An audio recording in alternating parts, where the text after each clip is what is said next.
You're watching the Wellness Hour, news that makes you healthier. I'm Randy Alvarez. Today's topic, replacing missing teeth with dental implants. According to my first guest, nobody should be wearing a loose-fitting denture. Her practice is in Sonoma, California, and people are traveling great distances to get permanent teeth with dental implants. With us, we have an expert on this topic, Dr. Kimberly Hubenette. Dr. Hubenette, welcome to the program. Thank you, Randy. Nice to be here today. Good. Now, before we get into today's topic of dental implants, for people that don't know your practice, I guess you have this type of practice that you do everything right there. So what are the different services you offer? Yeah, well, we offer everything from a little cavity or filling type of situation all the way up to people that have broken down teeth. They haven't been to the dentist for 7 or 8 years. They want to come in and get a whole smile makeover. And also we have another group of patients that don't have teeth and they have dentures and they want to have something that gets in there and snaps in and snaps out, or a full set of nice new teeth so that they can chew, smile, and eat. So moving on to dental implants, you know, we talked about at the top of the show, no more dentures. Do you believe that? Oh, absolutely. That nobody should be wearing a loose-fitting denture? Absolutely. There's no reason in this day and age why people should be wearing a loose-fitting denture. There's adhesive that gets stuck to their teeth and their gums, and basically there's acrylic all over the palate. So if somebody has a loose-fitting denture, they're used to having something stuck in their mouth, and they're afraid that it's going to fall out with just a loose-fitting denture. Mm-hmm. And so people are used to putting little adhesive in their mouth to stick it in there. But are there a lot of people, like let's say where you are, you're in Sonoma, but within 100 miles of your practice, are there a lot of people wearing dentures, like an upper and lower denture? In Sonoma County alone, there are tens of thousands of people. Okay, good. So if there are so many people wearing like an upper or lower denture, why aren't they all doing it? Why aren't they coming in to get their teeth locked in with dental implants? Well, Randy, that's an interesting comment and question. There's a lot of factors. After somebody has had a denture and they don't have any more teeth, they don't come to the dentist very often. They only come maybe for a reline, or if their denture is a little loose, and they don't come in every year. So maybe they don't know their options? They don't know their options, that's right. Another reason they don't come in is the fact that they've already had their teeth out. They've had years and years of maybe every so often they'd have to come into the dentist when they had a sensitive tooth, or a root canal, or a broken tooth happened, or they're flared out teeth, or maybe periodontal disease, and they've hurt. So after they had all their teeth taken out, no more pain. So they don't want to feel pain anymore. And so basically that's another reason why they don't come to the dentist. Is it hard to get those people in? Because the last thing they want to do is see you. Definitely. Right? Do you still hear that? They like you. They say, "Oh, I like you, Dr. Hubenette, but no offense, I hate coming to the dentist. This is the worst place this is the worst place I'd rather be other places, but I love you, but I just don't like the dentist." Another reason why people don't come in is because they think they're too old. How old can you be to get dental implants? You can be up to like 100 plus years old if you're healthy. Okay. You know, there's a lot. I have my eldest patient that I ever placed a few implants on is 85 years old. So that's young. Really? Compared to, the 80 is the new 40. Okay, all right. That's what I hear. So, but why would a 90-year-old, you say they could be up into 100, why would they want to do this? Well, everybody wants to eat and chew and be confident. And if you can't eat or chew, why are you living? There's no, they want to eat what they want to eat. Patients or people, no matter if you're young or old, the commonality is you want to be able to have confidence in your smile. You want to go out into the world and smile and look your best and be able to eat, chew, and speak. And and it's life-changing. If somebody Is it really? Yeah, because... Like you give somebody their teeth back. Oh, definitely. If somebody has a loose-fitting denture, they hide behind it. Sometimes you think somebody is like mean or their personality changed or they're grumpy. But honestly, it's probably because if they have a denture, they're hiding behind their teeth. I had a patient that came in and she just did not smile at all. She said, I hadn't smiled for 20 years. And she said, Really? What can you do for me? So she came in with 3 sets of dentures. So that's what I know. Well, let's talk about options. She didn't even know that she had the option because somebody told her she didn't have enough bone. Yeah, but isn't it true, though, that if you've been wearing like a denture for 20 years, not enough bone to do this?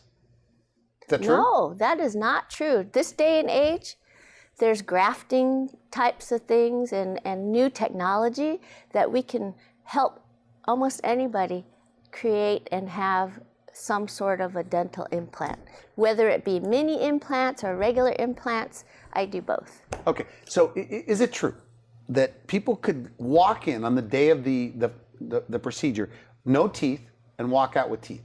That's absolutely true. Is that right? We plan a little bit ahead, and then in the surgery time, we can get them in and out with a set of teeth. Now, in your practice, I guess the way dental implants are normally done is you go to one place that does the surgery, you go to another dentist that puts the teeth on top. You do both parts. You have training in both parts? I do. Okay. Randy, you called it putting the teeth on top? Well, basically, that's what it is. So you do both parts of it? Correct. 20 years ago, I only used to place the restorative over the implants. So you would send it out like a surgeon? I would send it out. Okay. And then about 10 years ago, I decided I want to make sure that it's stuck in the right spot so I could plan it properly. Mm-hmm. And so then I started placing the implants. And so then now patients love to be at the same place. They get everything done at the same place. They know the staff. They know, because being in your mouth is very, very personal. Yeah. And it's really hard to get to know your doctor and the staff members. And then if they say, oh, you have to go somewhere else to get the surgery, then it's a whole nother ball of wax. Maybe they'll decide not to do it because they're just so nervous about meeting somebody else. We have built the rapport with the patients, and so they actually love to make sure that it's all at the same place. Good. They always tell me, oh, you're not going to send me somewhere else, are you? No, now we can do everything in the practice. All right there. Now, is it true, like only like a few implants, like 4 implants, you can give them a full arch of teeth, 4 or 6 implants, give them a full arch of teeth? That's right. They either snap in or they're permanent. That's right. So there's different options. Of course, if you just have a regular denture, you have the palate, and then you have a lot of acrylic over on the upper. Okay. Right. And so if you have 2 implants, then we can snap it in and snap it out. If you get 4 implants, then we're able to take out the palate area. And so I actually had a patient that for 6 months, she hadn't come in. The very day that I placed the implants and put in her denture, she never came back for 6 months. And we had called her and wondered, where are you? She goes, oh, she comes in and she hadn't even taken off her denture. Because it was locked in there? It was locked in, and she says, oh, I forgot you told me I was supposed to take it out to clean. Now, I really don't want patients to do that. But it was interesting because before then, she was having a loose denture and it would be flopping out of her mouth. And then when we placed this in, 2 implants, only 2 implants, we stuck it in there and she never came back for 6 months. I know a couple of denture wearers, right? They never complain. Are you saying that really there's no such thing as a happy denture wearer? Why would they tell you about it? You're not a dentist. Okay. Yeah, right? Yeah, right, okay. So, yeah, patients that, don't talk about their denture, well, it's probably because they don't want pain and they're just so used to their denture, they don't want to go back to the dentist. But if they knew their options and like how good it could be, then they might want to come back in and basically try us out. Back to your original statement about the life of a denture wearer. Well, let me just tell you about the life of a denture wearer. You know, they've adapted. They don't have pain anymore in their mouth, so they're okay, they think. And basically, you know, sometimes their spouse doesn't even know that they wear a denture because they're afraid of taking it in and out. And so when you go to a restaurant, let's say, and you're a denture wearer, you have to look at the menu to see what it is that you can eat and not be embarrassed if the thing flops in and out. Of course, you know, you try to put adhesive in, and sometimes the adhesive kind of wears out and it kind of flops in and out. So the life of a denture wearer, like eating meat and things like that, or chicken, is tough for some of them? Oh, definitely. So sometimes people haven't even eaten like a piece of chicken or a steak or, you know, or even salad because it doesn't fit right. So when you get a set of teeth that are locked in with dental implants, what could you eat? You can eat anything. If somebody was interested in eating like steak or fish or something that they've never had in a long time, like popcorn or carrots or... What about chewy things like pizza? Oh, definitely. Now you could just chew into something and you could eat like a pizza or... I had somebody that hadn't had a steak for 20 years. He says, I have to really cut it into bits and pieces, so can I have that now? You could even bite into an apple with the good with the front fitting. Part of the teeth? That is absolutely correct. I've had patients come in and say, oh, I can eat an apple now, and I looked at them like, really? Now let's talk a little bit about the pain. I guess these people, you're offering sedation? Some sort of oral sedation with the patients? Yeah, most of the time it's fear. And sometimes patients, you know, they think they can handle it. But I like to make sure that patients are very comfortable. We offer pillows and, you know, sedation and relaxation music, nitrous oxide, sometimes a little sedation medication. And, you know, So during the procedure, they feel nothing? During the procedure, most of them feel nothing. Now what about afterwards? Afterwards, I had a patient that called me up the next day and says, oh my gosh, Dr. Hubenette, I forgot my appointment. How's that even possible?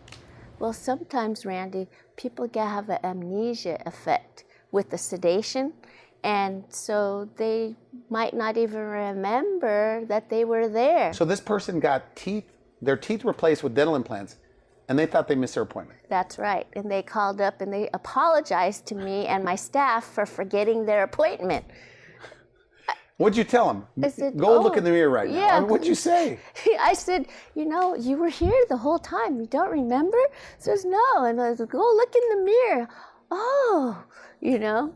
And they had been in there talking to us, a very nice conversation, and they even cried in the chair looking at their teeth. So they didn't remember that either.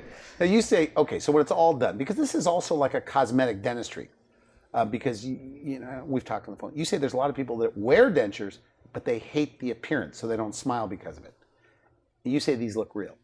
Do they? I love to do cosmetic approach with a lot of my patients. And so every case that we do, we look at it through an artist's perspective. And so we design in a way that looks natural to a patient. Not, if somebody wants bright white, that's fine. All right. But, you know, we look at the complexion, we just, you know, make sure that it matches the person's mouth and their teeth. I've had patients that say, I don't want to look perfect. I want my teeth to be kind of, you know, off a little bit. Really? Hey, I could do that if they wanted to. We interview our patients so that, you know, we talk to them and get to know them and know what they want so that we can make them something that matches their personality. And a lot of times their personality comes out after they've had their new set of dentures. You know, sometimes it stumps me sometimes because some patients, they come very shy, they don't smile, and they're like very timid, it looks like. And then when they get their new set of cosmetic teeth, or, you know, their new denture or their new smile design that I make for them, their personality comes out. It's like, oh my gosh, you made a joke. I can't believe it. This, you know, we talk to our patients and our staff members like, oh wow, did you know, can't believe that this person is the same person as last week. They're not like their charisma comes their back. charisma comes back. And, you know, I've had a couple patients that they're in their late 60s or so, and their spouse passes away, or, you know, they're looking for a new girlfriend or a mate or so forth, and they tell me, I'm not confident right now because they have broken teeth. How can you help me? Can you know, I give them a few options, and then I've had a couple patients that said, you know, they're totally changed after that. Yeah, but what about those people that they have bad gums? Like bleeding gums, you know, bad breath, I guess you call it gum disease. Can they do this? Or are their gums too bad to do this? Most of the people have bad gums, and those are the perfect candidates because we clean up all the understructure and we take out all the infection, and then we let it heal, and that's the perfect candidate for implants. So you could have bad gums and still get these dental implants? That's 100% of what most of those patients are like. Is that right? That's right. I mean, occasionally they crack a tooth and then you need a single implant, but the ones that have a full set of dentures, they have gum disease, or they had gum disease, or, you know, that's why they're getting a full set. But basically, that is the majority, if not all, of those candidates have bad gums and bad teeth. Now, what if they've been told elsewhere that those teeth need to be extracted and their only option is dentures? You disagree with that. Elaborate on that. If we have a patient that doesn't have any teeth, there are so many new ways of fabricating a fixed set of teeth. They do not have to have a denture that comes in and out. There's different options. There's anywhere from the palate, a denture that has a acrylic, right? That's the old traditional way of doing it. And then there's anywhere from 2 to 4 to 8 set implants, and then you can have a full fixed set of teeth that never come in and out. It's all in the options. Well, that's what it seems like everybody would want, right? Teeth that don't come in and out? Oh, definitely. Definitely. You can have, you know, people have different options. Now, for the sake of time, I have to cut in here because I want to know, since we're talking about the options for denture. So in your practice, somebody walks in with a denture, or they've been told all of their teeth have to come out and they need a denture, but in your practice, what are their options when it comes to getting teeth back with dental implants? So the simplest thing would be to do 2 implants on a lower denture. Those are the things that fall out the most. You know, most of the time the patients come in and it's their lower denture that doesn't fit very well. Upper denture, it'll fit so-so with adhesive, but the lower dentures, we call them floaters. So I can put 2 implants in on the lower, full set of teeth, snap in, snap out. Then a little stronger would be 4 on the bottom and snap in, snap out. So they can eat broccoli, they can eat salad, they can even chew a piece of steak. And if they want something that's permanent, they go like to 6 or 8 implants, and then it never comes out. And they're, I guess the FDA, they're considered permanent teeth. The FDA, yes, they're FDA approved. So like 6 or 8 implants, you get a full arch of teeth that don't come in and out. You can have a full set of teeth that don't come in and out. And you just brush them like regular teeth? You brush it. You have to come to the dentist to get them maintained because they're in your gums. Just like regular teeth, like every 6 months or something? People are proud of that. Really? It's like it's like a third set of teeth. If they have the kind that just are in there and permanent, they're proud to come back in and get their teeth cleaned after that. It's still you never get, with the implant, one thing is that you never get a cavity again. So you like, I mean, is this, look, you've been a dentist for more than 25 years. Is that right? Is this the happiest group of patients? Oh, if I put a set of implants in a patient, they're absolutely happy, because then they don't have to worry about hiding behind their smile. There's patients that one day they're covering their face, and then after the surgery, the very next week, they come in and they're giving us cookies and candy, and they're like, I know, why would anybody give a dentist a candy? We had National Donut Day yesterday, and they brought in, one person brought in a dozen donuts for us because they were so happy. And you know, one thing is true, that when patients come in and they're scared and they don't have the confidence, and you think, you know, they're depressed sometimes. And then when you finish their case, they just jump up and hug me. Is that right? Yeah, I had a patient that was crying like crazy, and I thought, oh no, what happened? Well, then she was just so happy that she cried in the chair. And she hugged my dental assistant and my front office person. And, you know, we saw her probably about 3 times after that. And then I never saw her again because she didn't have any problems. So once they get their teeth back, and do they ever call you like, because I guess if they haven't been able to eat things for a long time, like hard things like, you know, carrots or broccoli or salads or whatever, do they ever call and say, are you sure I could eat this? Or are you sure I could eat that? Do they ever, or tell you food eating stories? There's a patient that said that she wanted to eat almonds. And she hadn't had an almond in years. And she just loved almonds when she was a teenager. And she had a car accident, so she couldn't have, you know, she had all her teeth removed because of the accident.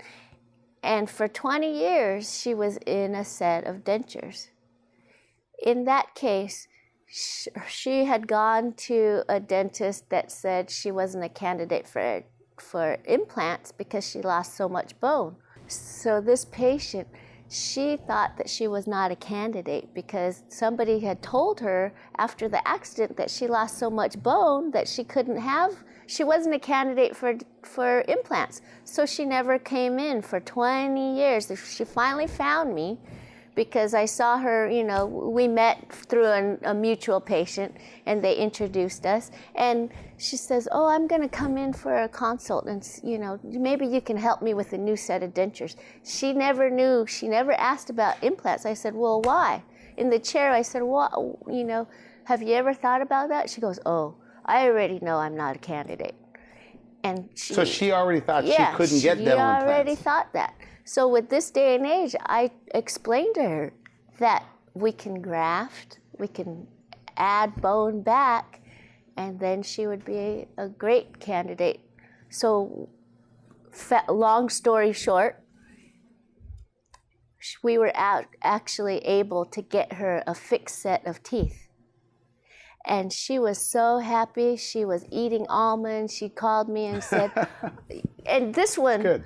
This patient, you know, I practiced in San Diego for a long time. When I moved up to Northern California, she comes every 5 years to see me up there. She doesn't let anybody else touch her teeth. If she has a problem, she'll come up to me and say, oh, you know, I tell her you should still get somebody to come, you know, to go get your implants cleaned every once in a while, but she'll come every 3 years to come see me. We are short on time. I mean, we're out of time, but you say it's life-changing. Yes, it is. Remember that patient that I told you that had 3 sets of dentures when she came in? Well, when she left, after I placed the four implants on top and bottom, Now, when you say 4 implants top and bottom, you're talking about putting a full set of teeth that are attached to those 4 implants. Yeah. Attached upper and attached lower, so you snap in and snap out. She absolutely was so excited that she could eat almonds again. She didn't like to go out to dinner with her husband because she was always afraid that they would fall out. Well, she actually sent me a very nice present. She came back in and she asked my staff, what does Dr. Hubenette want for Christmas? What could I absolutely get her? And she didn't have money, but she was just so appreciative that I finally, she found somebody that finally helped her get her third set of teeth back, right? So she has this drawer of 3 sets of dentures, and now the 4th denture, or the 4th set of teeth that I made her, stays in.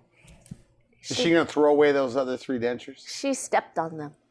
Really? She did. She says, oh, in front of you, here you go. She came in and she goes, watch this. She stepped on her first set of dentures in front of us, and we're like looking at her going, oh my goodness. That's nice though. Okay, so you're going to wipe out dentures? No more dentures in Sonoma? No more dentures in Sonoma. Now, as we said at the beginning of the show, in San Francisco, in Sonoma, in that whole area, tens of thousands of people wearing an upper lower denture. If they all knew how good it was, I guess you couldn't even handle the business. You couldn't even handle these patients. There's enough business for everybody out there, for every dentist out there. If even half the patients came in that had a loose fitting denture or partial. It'd be very busy. Final message to somebody watching this. Maybe their teeth are really, really bad, or they're already wearing a denture, but they're afraid. Maybe afraid of pain, afraid of cost, because insurance doesn't cover this. We should also mention that. Medicare doesn't cover this, but you'll work with them. You say you have financing, things like that. But what do you say to the person that just for whatever reason they're scared? I'll tell them this. Look, it's going to change your life if you just have something that that's going to stay in your mouth. It's life-changing. It's priceless. It's absolutely something that they have to trust us too. Yeah. So come in for a free consultation. Is it a free consultation? Come in for a free consultation. So, and how soon will you be able to tell them whether or not they could do it? If you come in for a consultation, we can tell you that day if you're a candidate. Okay, good. I want to thank you for coming on the show. And interesting topic. They could go to your website, and you see all the consults. They get to see you? That's right. They get to see me. Okay, good. Thanks again for coming on the program. You're watching The Wellness Hour. I'm Randy Alvarez for now. I wish you good health. Thanks for watching The Wellness Hour, the leader in medical news with your host, Randy Alvarez, the authority on health issues.